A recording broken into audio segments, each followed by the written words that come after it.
최근 들어 변화가 커지고 있는 은행 대출 관련 소식들 이어서 연달아 짚어보겠습니다.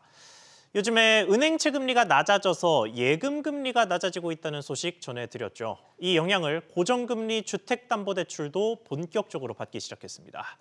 그런데 실제 대출자들의 선택은 변동금리로 몰리고 있다는데 현재 상황과 이유 짚어보겠습니다. 박연신 기자. 네, 박연신입니다. 네, 일단 현재 금리 상황이 어떻습니까? 네, 5대 시중은행에 따르면 주택담보대출 고정금리 하단이 최저 3.35%로 3%대 초반까지 하락했습니다. KB국민은행과 우리은행의 고정금리 상단은 4%대까지 내려왔습니다. 이같이 고정금리가 떨어지는 데는 내년 미국 기준금리 인하 기대감이 확대되면서 은행채 금리 하락폭이 커진 데 따른 건데요. 금리 산정 기준이 되는 5년 만기 은행채 금리는 어제 기준 3.765%를 기록하며 한 달 전보다 0.5%포인트 넘게 하락했습니다. 하지만 변동금리는 지난달 자금 조달지수 코픽스가 연중 최고치인 4%대를 기록하면서 고정금리보다 높은 수준을 유지했는데요.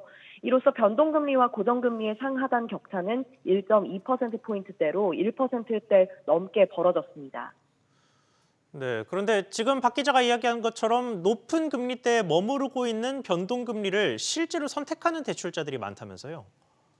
네, 한국은행에 따르면 지난달 신규 취급액 기준 가계대출의 고정금리 비중은 39.3%로 한 달 전보다 7%포인트 넘게 하락했습니다. 이는 1년여 만에 가장 낮은 수준인데요. 가계대출 가운데 고정금리 주담대 비중도 56.7%로 지난해 9월 이후 1년 3개월 만에 최저 수준을 보였습니다. 이는 내년 미국 등 주요국의 통화정책 기조가 바뀔 것이라는 기대감 때문인데요. 당장은 변동금리가 높지만 향후 미 연준의 금리 인하가 시작되면 변동금리의 인하폭이 더 커질 것으로 전망하는 이유에서입니다. 이에 금융당국은 금리 변동성을 감안해 내년부터 변동금리에 가산금리를 적용하는 스트레스 DSR을 도입할 방침입니다. SBS 비즈 박연신입니다.